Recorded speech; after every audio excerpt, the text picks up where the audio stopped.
Hello and welcome to the webinar, Why Manufacturers Can't Ignore Project Accounting. My name is Megan Billingsley and I'm excited to moderate this discussion today. Today we'll be talking about how project accounting helps manufacturers like yourselves better understand the costs and revenues associated with individual projects, allowing you to make more informed decisions and improve overall financial performance. Before getting started, we have a few simple housekeeping matters for our viewers. Within the on-demand window, you'll find some application widgets for your use. These widgets are all resizable and movable, so feel free to optimize your desktop space to your liking. A help widget is also available at the bottom of the window if you need technical assistance. The slides will advance automatically throughout the presentation. All right, now it's time to get started. We are going to hear from 4 experts for this webinar. We're thrilled to be joined by Debbie Altham, Senior Director, Enterprise Technology. Debbie has over 30 years of experience in technology in both client and vendor roles. She offers industry leaders a clear perspective on how to navigate the road towards digital transformation, a perspective that marries strategic vision with a very clear value compass. As an industry senior director, Debbie focuses on the manufacturing industry and can help manufacturers meet their most pressing business technology needs, drawing from a wide portfolio of industry-tailored products and services. We also have with us Jason Nicolau, pre-sales architect. Jason has an operational focused background with over 20 years of industry experience in manufacturing, distribution, and project management. Jason specializes in combining practical experience with technical expertise to prescribe solution sets that meet today's needs and build the foundation for expansion. We're also joined by Sikich Babu, partner CPA with Sikich. Sikich has nearly 30 years of experience providing accounting and audit solutions with extensive knowledge in addressing challenges facing clients in manufacturing and distribution, business and professional services industries such as engineering, law, staffing, and IT consulting services. And last but not least, we have Alan Lyon, partner CPA with Sikich. Alan is a partner of audit and assurance services and has been with Sikich since 2009. He provides assurance, advisory, and accounting services, including financial statement audit, review and compilations, FAR 31 audits, consulting and agreed upon procedures, and more. Alan focuses on serving middle market, privately held manufacturing and distribution businesses, private equity and family offices, and professional services firms, such as architecture and engineering and law. Today, we're going to deep dive on why project accounting is beneficial to manufacturers. A typical project accounting environment is primarily seen in areas such as engineering, law, and accounting firms, professional services organizations, and also on the other end of the scale, construction companies who are very project-oriented, who are all about costing to projects and managing projects. So this leads us to our first question, and Debbie and Jason will start with you. We understand manufacturers to be quite different than the other areas that I just mentioned. So can you speak to the different ways in which project accounting is relevant to manufacturers, and what are the different scenarios where it would apply?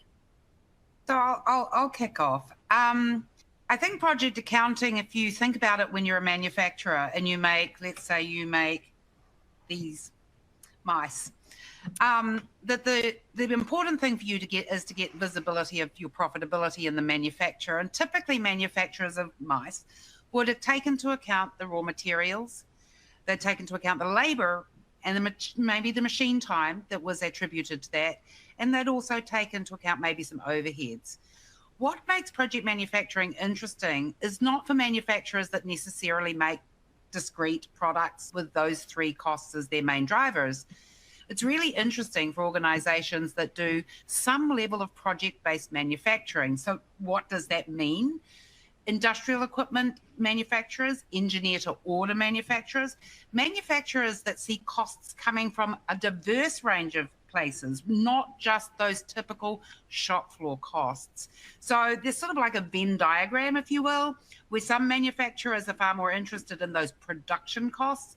And then there are other manufacturers who have design, engineering, maybe installation costs, all those other things. Now, project accounting allows a manufacturer to bring those all together and get insights about the profitability of particular products and take into account those extra costs. Jason, any other costs that you can think of that these manufacturers might consider When I think of the cost, one of the things that comes to mind is project management. And when you deploy multiple parts of any solution, whether it be the project management or the manufacturing piece, there needs to be that bridge. There needs to be that connection between the two.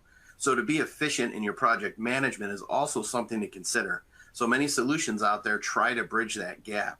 And that's something very important to consider, is how do I bridge that gap between those project-based non-production activities and those production activities that I have control over under my roof. Those production activities, like you mentioned, are my machine time, my labor, my raw materials that are consumed during that process. So when you take all that into account, it provides a much clearer view of that profitability you mentioned.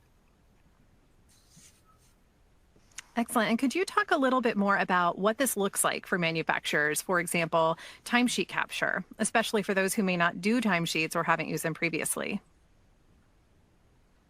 Well, the use of timesheets is beyond payroll. Traditionally, those operators will clock in or clock off for the day, but we need more granularity. Today, we need to be able to clock on to different activities, onto different operations inside of those jobs.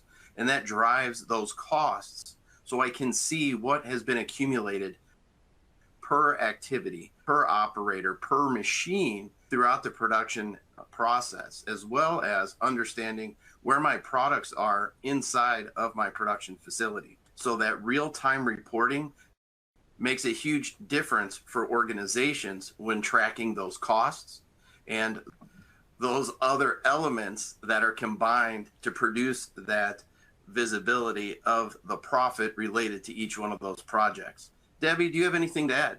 Yeah, I would extend that by saying the timesheet, the idea of timesheets.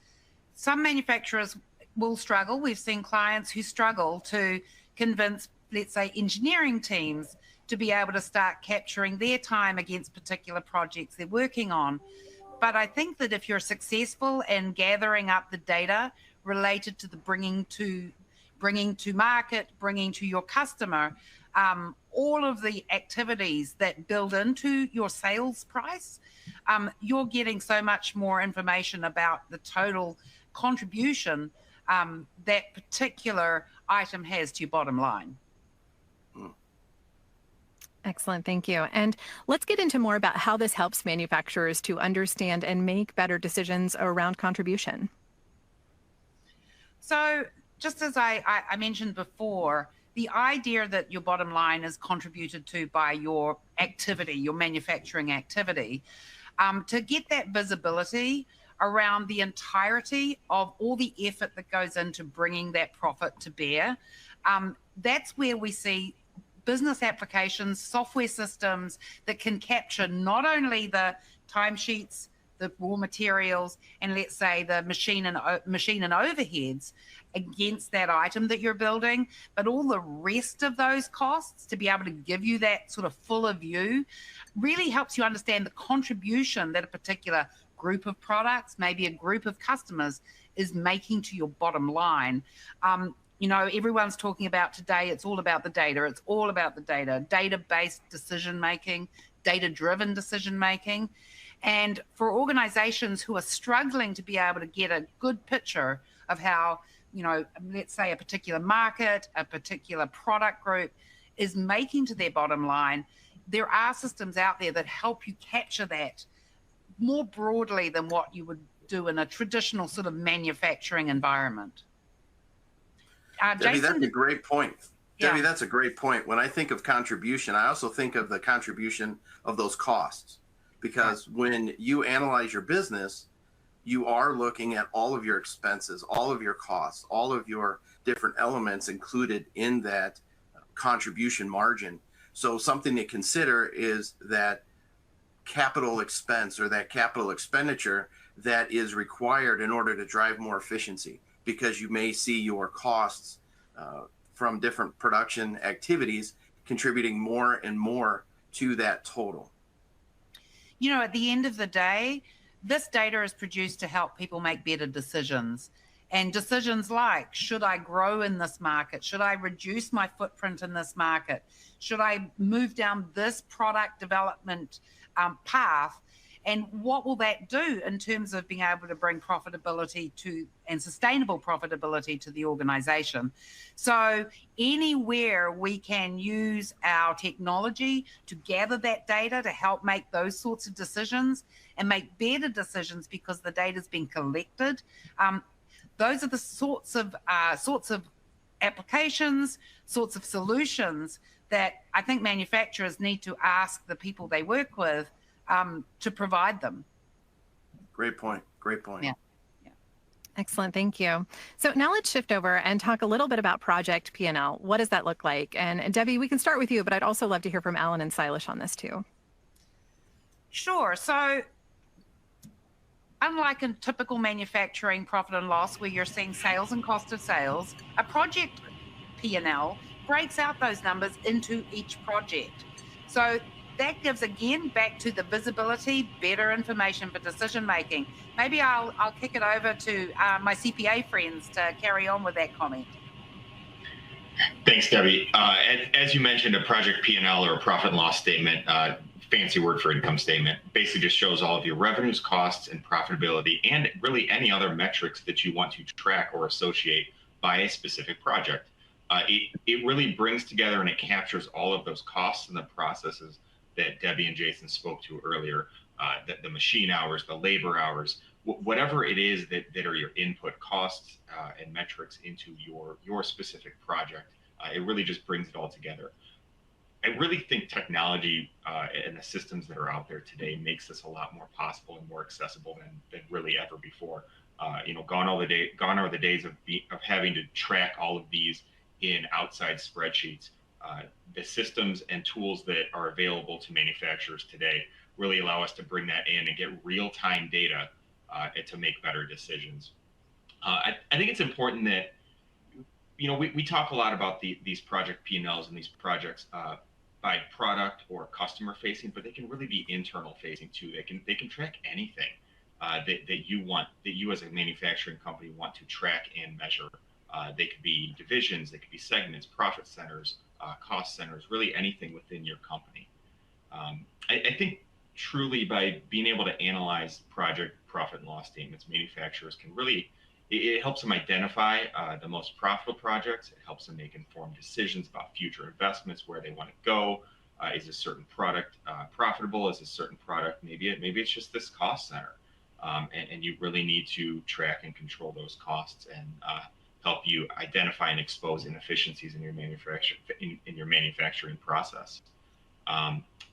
Project-focused P&Ls are really an essential tool for manufacturers to better understand financial performance and to really make informed decisions. Silas, I'll kick it over to you. Do you want to talk maybe a little bit about the differences on project-focused accounting versus traditional accounting? Yeah, thank you, Alan. So like Alan said, let's look at some of the differences between financial accounting and project accounting. Financial accounting provides information about the overall financial performance of the company. That is, a report is generally on a macro basis. However, project accounting provides information on a micro basis. It focuses on the activities that relate to a specific project. So since project accounting provides you with the detailed information about a project, it would help management to identify any issues with ongoing projects on a timely manner and enable management to take appropriate corrective actions. So project accounting would help improve resource management, like Debbie and Jason said, material, labor, and overhead allocation. It could help in budgeting and pricing decisions. Another difference is financial accounting generally is for a defined period. Say it could be a monthly, quarterly, or on an annual basis. So you may have to wait until you close your books for the reporting period to assess the company's performance. Sometimes it may be a bit too late to take corrective actions. Whereas project accounting starts and ends based on the duration of the project. It could be a week, a month, a few months, a year, or it could be multi-year projects, right? So hence having project accounting capabilities would be a very useful tool in effective project management. Now, data, like Debbie said, real-time data is essential for effective project accounting. Hence, having an accounting software with the capabilities to gather the relevant data and accurate data on a timely basis is critical. Megan? Excellent, thank you. Since we're talking about, the financial aspect, could you explain how this is helpful for taxes and reporting? Sure. So as I mentioned before, project accounting doesn't necessarily have to focus on revenues or customer-focused projects. They can really focus on cost centers. In the case of taxes and compliance and reporting, really what you're going to want to do is track projects to maximize tax credits, maximize your deductions, and also make sure you're just complying with the tax code. As taxing bodies look for more revenue, the compliance around those taxes seem to get more complex. And with complexity, the need for increased reporting to make sure you're not only reducing your overall tax burden, but also just simply complying with those requirements is more important than ever. Oftentimes, I think we think of the projects, like I said before, as individual inventory SKUs or customer facing. But really for tax compliance, it's going to be internal projects, and it might not necessarily be on a GAAP focus. So it might not necessarily be traditional accounting type reporting here. For example, when you claim your research and development tax credit, a lot of those are qualified labor expenses. So you really need a process and a system in place to one, not only track those in real time, but make sure you're tracking all of them. I think the critical piece here is to make sure you are capturing all of the expenses that are available to you to really maximize your deductions and minimize your tax burden. I think we saw this kind of in real time actually play out with PPP loans and all of the CARES Act grants that were out there. This was something that for-profit manufacturing companies didn't really have to deal with prior to that. But once PPP came out and some of these other programs, the need to really track these costs at a minute level or a micro level, as Silesh referred to, became more important than ever. In conclusion, on the tax side, project accounting really is essential to be able to track those expenses and really help you minimize your tax burden, make informed decisions about what tax credits to pursue, and really avoid tax penalties as well as you look to comply with all of the tax regulations out there. Silesh, anything that you would add there? Nothing in particular, but like Alan said, especially for tax reporting and for IRS audit, and what they look for is the details behind the credit, right? So project accounting would help us have that details, maintain that record. So it's very critical that one, to claim the credit and to support the credit, that you have the supporting documents, and project accounting would go a long way to make that possible. Excellent. Thank you so much.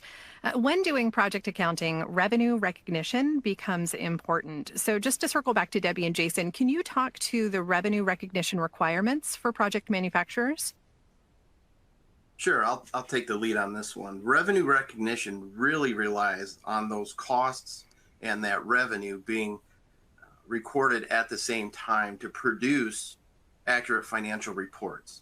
The complexity lies in the fact that materials directly purchased or directly manufactured for projects aren't always going to fall into the exact accounting period that the revenue is received. So what this takes is some accrual entries and some other routines in order to make sure that that recognition is accurate, to make sure that my costs and my revenue are recorded in relatively the same time period, so that when those financial reports are produced, they provide true visibility as to my profitability. Debbie?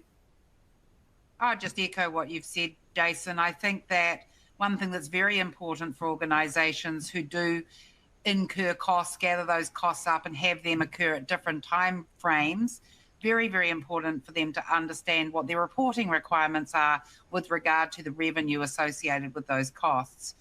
What I would say is, from a business applications perspective, there are certainly applications that will support this and make this an easier process. If you have an application that doesn't support it, you'll be doing this all in Excel, is what I would imagine ends up happening. Excellent. There have been some fantastic points covered today, but just as a takeaway, what should these folks be asking their systems integrators and their business application specialists to be able to deliver something like this? So I think that the kind of manufacturing we're talking about in terms of capturing transactions, it's required to have an ERP system, a manufacturing system that allows you to report and capture costs at a higher level than the shop floor. So what we would say is ask your vendor if your system will support jobs or project-based manufacturing as opposed to just manufacturing. Many systems out there and available today allow you to gather that shop floor data, the costs on the shop floor, raw materials, labor, and an overhead attribution. Not so many allow you to gather that up and attribute costs that are maybe outside the shop floor and bring them together in a way that will be able to give you that feel for the total contribution by project to your bottom line. So I would ask the people who are working on your systems to make sure that that's an available feature, and if it's not and it sounds incredibly valuable, to consider there are options out there, many options out there that will be able to meet those needs and actually capture those costs and give you that heightened visibility within the organization. The second piece of advice I'd give around that would be to make sure that you vet out a process from beginning to end to make sure that all those elements are being recorded and collected together. And then ultimately take a look at the reporting that is produced by that solution. Any engagement that includes all those elements has to be vetted. You have to go through the process and ask those questions and be prepared with that scenario. Have a good understanding of what your business does, what it needs to record, and be careful not to collect data points just to collect data. You need to make sure that you are vetting this information as well as these processes to the point that's efficient, because just like your manufacturing facility, you want to be efficient in your financial gathering, in your financial department, in your financial reporting. So please keep all that in mind as you go through this, because the end result will certainly be better if you do. Great. Well, thank you so much to Debbie, Jason, Alan, and Silas for that insightful presentation. We are all out of time for today, but before we sign off, I just wanted to thank you, our audience, for joining us as well. Today's webinar will also continue to be available on demand if you want to review anything that was discussed. Thanks again for watching.